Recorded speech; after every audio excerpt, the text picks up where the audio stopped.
La recuperación de la economía argentina, tras la gran crisis vivida en el año 30, comienza a sentirse a partir de 1933. Muchos trabajadores llegan del campo a la ciudad, atraídos por la demanda de empleo provocada por la aparición de nuevas industrias y por la carencia de mano de obra debido al abrupto corte en la llegada de nuevos inmigrantes. Los sindicatos más poderosos siguen siendo el de transporte y el de servicios públicos. Los obreros industriales generan nuevos espacios sindicales.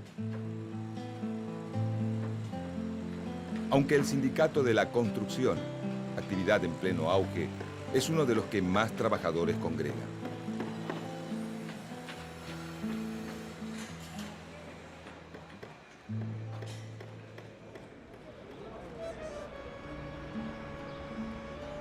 Ante las presiones sindicales, el Estado, aunque recurre a la represión para acallar las protestas de los distintos gremios, concede mejoras en algunos grupos obreros, como el sábado inglés o la indemnización por despido, y las licencias por enfermedad para los empleados de comercio.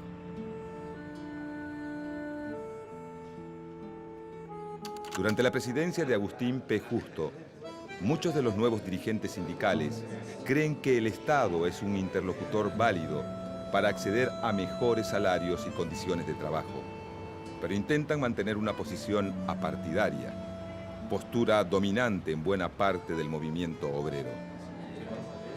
Esta tendencia denominada sindicalista es criticada por socialistas y comunistas, que reclaman mayor participación dentro de la esfera política y proponen formar un frente popular contra el régimen de Justo.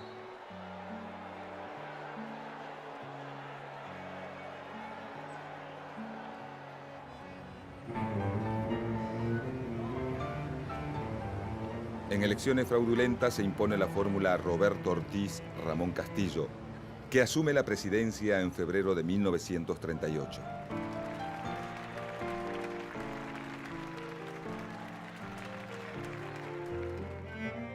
El nuevo presidente es un radical antipersonalista, pero su vice pertenece al grupo conservador más tradicional, el de los seguidores de Agustín P. Justo.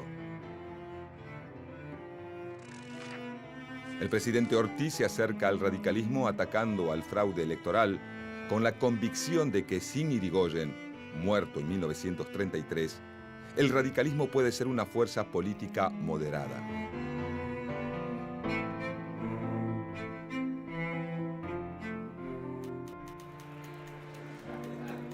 Como muestra de su deseo de respetar la voluntad popular, hace intervenir las provincias de Catamarca y Buenos Aires, donde los conservadores se habían impuesto en las elecciones, una vez más mediante el fraude. Los radicales victoriosos en varias provincias, en las elecciones legislativas de 1939, pasan a controlar la Cámara de Diputados. Luego de 2 años de licencia por enfermedad, en 1942, el presidente Ortiz renuncia a su cargo. Castillo, su vicepresidente, que hasta entonces estaba a cargo del poder, asume como presidente el 27 de junio de ese año. Castillo es un abogado catamarqueño, interventor de la provincia de Tucumán durante la presidencia de José Félix Uriburu y ministro de Interior de su antecesor Agustín P. Justo. El nuevo presidente representa el elemento más conservador y antirradical del pacto entre el Partido Conservador y la UCR antipersonalista. Al asumir el cargo no duda en reinstalar el viejo sistema de elecciones fraudulentas. Por entonces, mientras crece el descrédito de los partidos y del sistema político, el Estado se va tornando cada vez más poderoso. El gobierno negocia con sindicatos, empresarios, fuerzas armadas, iglesia y asociaciones civiles. Mientras tanto, la Segunda Guerra Mundial, que se ha iniciado en 1939, llega a su punto cúlmine.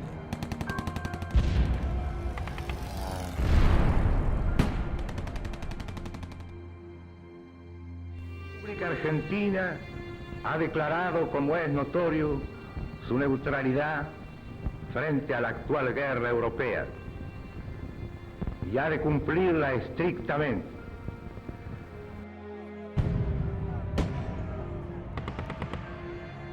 La Argentina mantiene su neutralidad, pero el avance de los alemanes sobre Europa significa para el país la pérdida progresiva de mercados.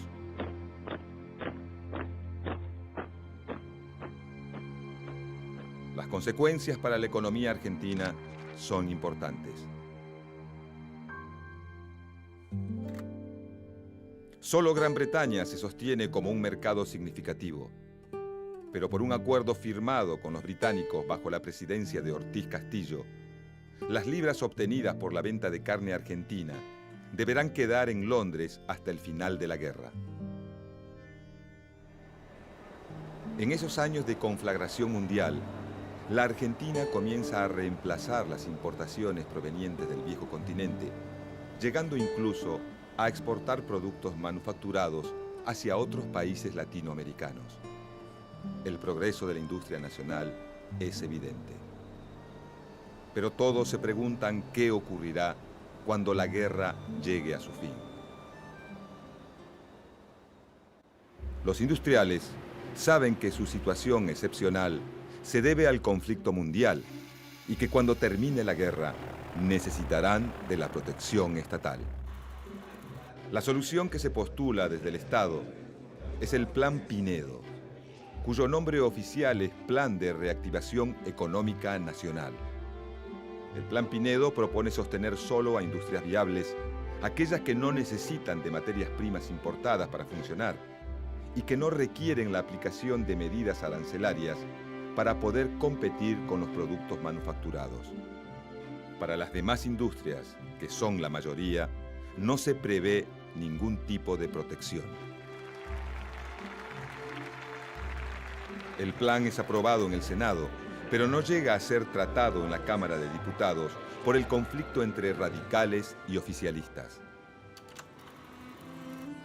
El posible cierre de fábricas y el consecuente desempleo preocupa a la Iglesia, la cual teme que el descontento social convierta a la Argentina en terreno fértil para un declarado enemigo de la religión, el comunismo. Los opositores al gobierno que acuerdan con declararle la guerra al eje, formado por Alemania, Japón e Italia, acusan al presidente Castillo de nazi y reciben fuerte apoyo de la embajada norteamericana, interesada en consolidar su liderazgo en América Latina. Castillo se niega a declarar la guerra, pero argumenta sus motivos. Argentina no puede dejar a Gran Bretaña sin los envíos de carne en medio de la lucha. Y si se le declara la guerra al eje, Alemania hundirá los barcos que transportan la carne, agravando aún más la situación inglesa. Estados Unidos le pone trabas a Argentina en la compra de armas como forma de presión para que declare la guerra al eje. Acorralado por la oposición, encabezada por la UCR, el Partido Socialista y el Partido Demócrata Progresista, Castillo se apoya en el ejército, colocándolo como un actor político fundamental en el juego del poder. Castillo crea el Instituto Geográfico Militar y fabricaciones militares,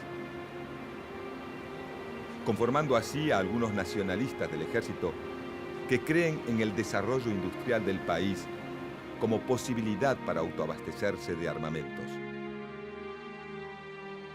Esos nacionalistas son partidarios de una fuerte intervención estatal, capaz de representar una voluntad nacional y de imponer orden ante los cada vez más fuertes frentes populares y sindicatos combativos.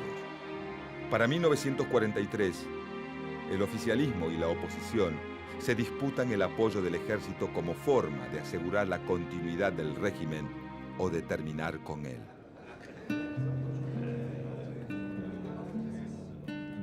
Los radicales ofrecen al general Pedro Ramírez, quien se desempeña como ministro de Guerra de Castillo, la candidatura presidencial para las próximas elecciones, que se realizarían a fines de 1943.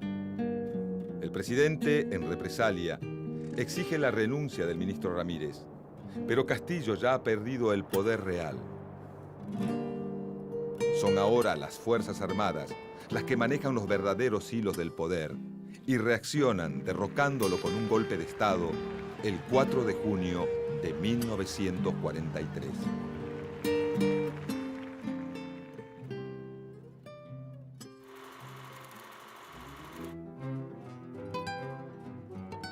Tras el derrocamiento de Castillo, el general Arturo Rawson asume la presidencia, pero en 48 horas pierde el apoyo del ejército y renuncia.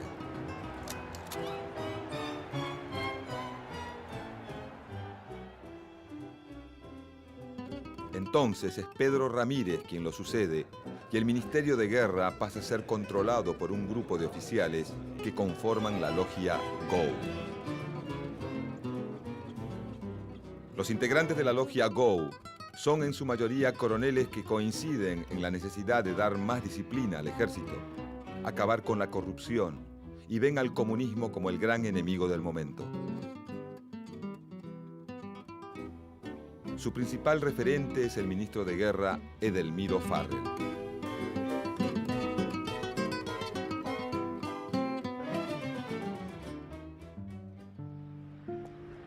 Para evitar posibles protestas sociales contra el nuevo gobierno de facto, los militares toman medidas. Intervienen la CGT, disuelven el grupo político Acción Argentina, que denuncia la acción de los nazis en el país. Proscriben el comunismo. Persiguen la acción sindical y de los partidos políticos. Intervienen las universidades, cesantean a los docentes opositores y establecen la educación religiosa en las escuelas.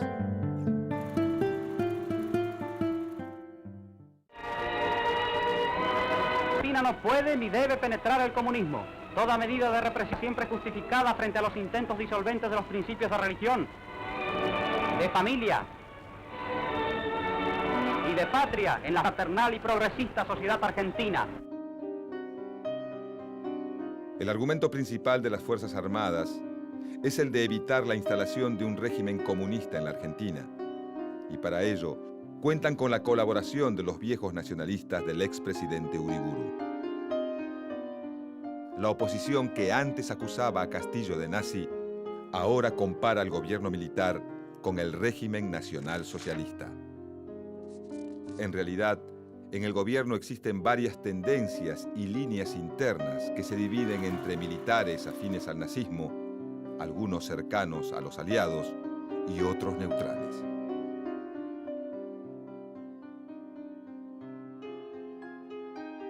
Pero Estados Unidos continúa con sus presiones y actúa sobre el gobierno de Ramírez para que le declare la guerra al eje. En 1944, Argentina, aunque no declara la guerra, sabiendo que el fin del conflicto está próximo, cede y rompe relaciones con los países que conforman este grupo. Ante esta situación, el GO impulsa el reemplazo de Ramírez, que al haber cedido a las presiones de Estados Unidos, ya no es considerado confiable, y logra que se nombre a Farrell presidente. El coronel Juan Domingo Perón es nombrado ministro de Guerra, vicepresidente y además accederá a un cargo que le resultará estratégico. Será secretario de Trabajo. Desde ese cargo, se destacará por la novedosa forma de hacer política, basada en un trato personalizado con los dirigentes obreros, circunstancia que lo favorece y lo va transformando en el hombre fuerte del gobierno. Es así como construye su base de poder, buscando apoyo fundamentalmente en dos sectores, los trabajadores y los militares. Establece el control del ejército durante su paso por el Ministerio de Guerra, afianza su poder desde la vicepresidencia y tiende los lazos con los trabajadores y sus representantes desde la Secretaría de Trabajo. Perón convoca a todas las fuerzas sindicales, con excepción de las comunistas, y las impulsa a organizarse y a presentar sus demandas. Supervisa personalmente contratos colectivos de trabajo y establece las vacaciones pagas, el régimen de jubilaciones, de accidente de trabajo y el estatuto del peón. El accionar de Perón provoca un gran crecimiento de su popularidad entre los trabajadores. Perón asegura que este acercamiento evitará la penetración del comunismo dentro de la clase obrera. Y empieza a aparecer en sus discursos una idea que luego será uno de los pilares de su doctrina política: la justicia social.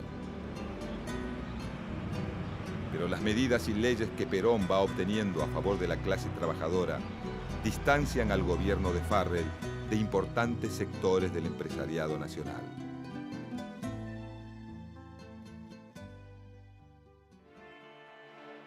La oposición política exige la declaración de guerra y se enfrenta al gobierno militar, al que acusa de nazi-fascista.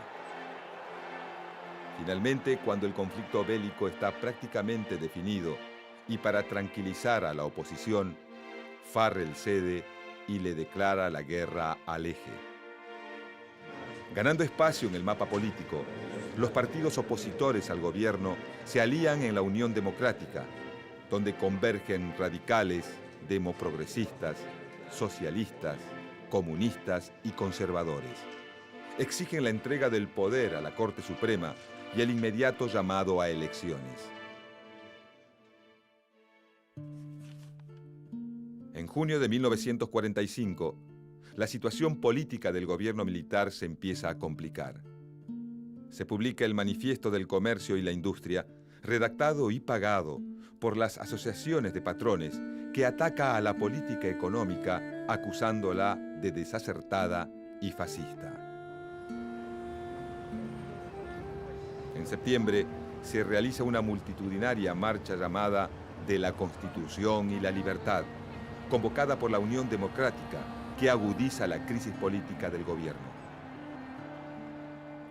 El principal opositor a la figura de Perón dentro del ejército es el general Eduardo Ábalos, jefe de la guarnición de Campo de Mayo.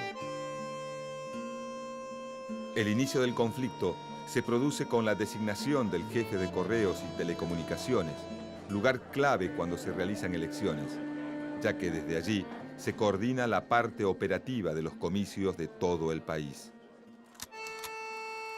El teniente coronel Francisco Rocco es el número puesto para este cargo, aunque Perón lo sorprende nombrando a Oscar Nicolini, un amigo de su pareja, la actriz Eva Duarte. Algunos militares buscan desplazar a Perón para descomprimir la presión política y tomar el control del gobierno militar, aunque Farrell quede como presidente. Perón es el hombre que concentra la mayor parte de las críticas de la oposición. Un sector de los militares lo condena por fascista. Otros creen que se equivoca al acercarse a los trabajadores, y también hay quienes creen que la relación que Perón tiene con Evita contradice el Código de Honor Militar. Los oficiales de Campo de Mayo piden a voces la renuncia de Perón y amenazan con avanzar con sus fuerzas militares sobre la capital federal. El general Ábalos los convence de esperar los resultados de la reunión que se mantendría en Campo de Mayo con Farrell. El 9 de octubre, Ábalos y Farrell se reúnen y deciden pedirle a Perón la renuncia a todos sus cargos.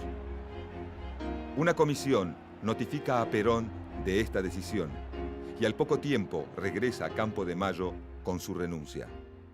El 10 de octubre, desde la Secretaría de Trabajo, Perón ofrece un discurso a un grupo de obreros y dirigentes sindicales y utiliza la cadena nacional para dar un mensaje donde advierta a los trabajadores de la necesidad de defender las conquistas logradas.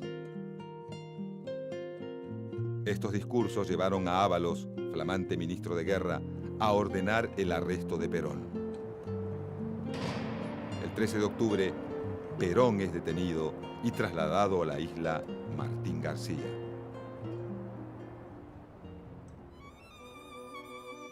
Mientras se encuentra privado de su libertad, Juan Domingo Perón le escribe una carta a su amada, la actriz Eva Duarte.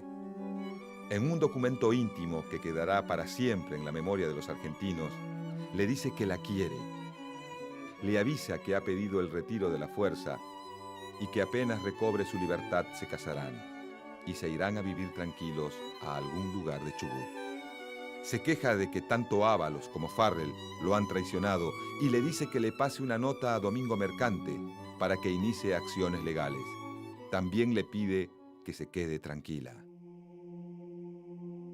Viejita de mi alma, tengo tus retratitos en mis pies y los miro todo el día con lágrimas en los ojos. Que no te vaya a pasar nada, porque entonces habrá terminado mi vida. Cuídate mucho y no te preocupes por mí, pero quiéreme mucho, que hoy lo necesito más que nunca. El mal de este tiempo, y especialmente de este país, son los brutos, y tú sabes que es peor un bruto que un malo. La carta está fechada 3 días antes del histórico día, el 14 de octubre de 1945. El 16 de octubre se reúne la Central General de Trabajadores, CGT, para tomar posición frente a la crisis política desatada. Exigiendo que se mantengan las conquistas sociales obtenidas en los últimos años, deciden llamar a una huelga general para el día 18. Pero nada dicen sobre la detención de Perón. Sin embargo, hay otra voz que el 17 de octubre está dispuesta a hacerse escuchar. Tanto en Buenos Aires como en Tucumán, Córdoba y Salta, los obreros se aglutinan en las puertas de sus trabajos.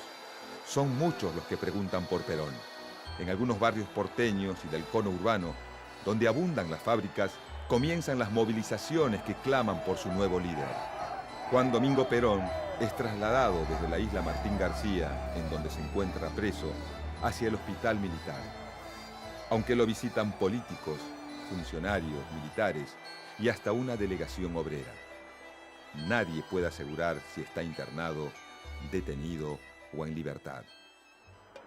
En las calles, la muchedumbre cada vez más numerosa está decidida a llegar a Plaza de Mayo. En su mayoría son obreros, hombres y mujeres de todo el país. La policía, desbordada, no puede detener a los millares de hombres y mujeres decididos a recuperar el poder.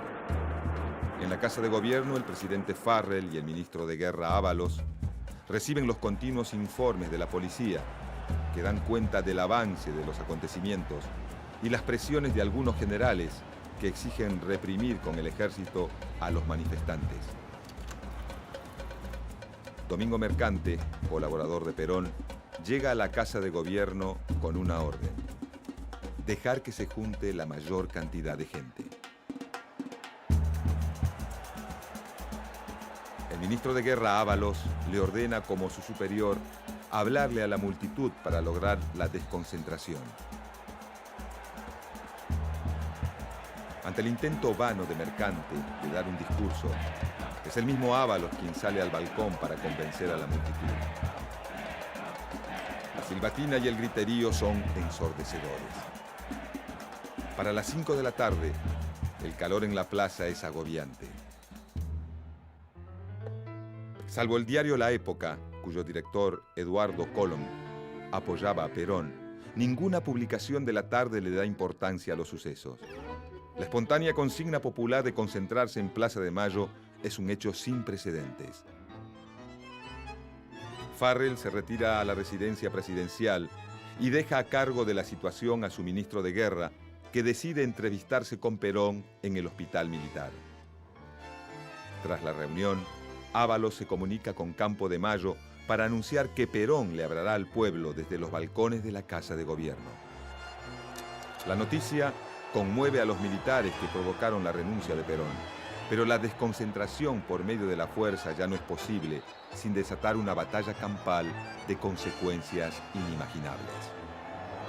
Mientras tanto, Perón decide que es el momento indicado para actuar y parte a entrevistarse con el presidente. Tras 40 minutos de reunión, ambos se dirigen a la Casa de Gobierno.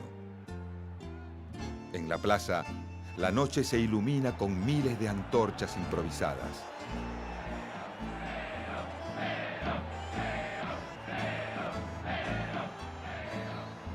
A las 23:10, Perón sale al balcón. La multitud lo proclama como su nuevo líder.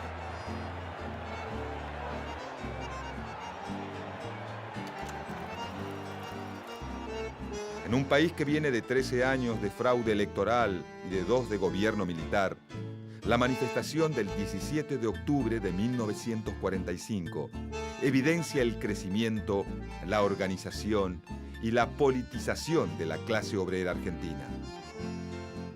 Los trabajadores y Perón forjan un pacto indestructible. Un pacto que trascenderá en el tiempo y que instalará por muchos años en la Argentina la antinomia Perón.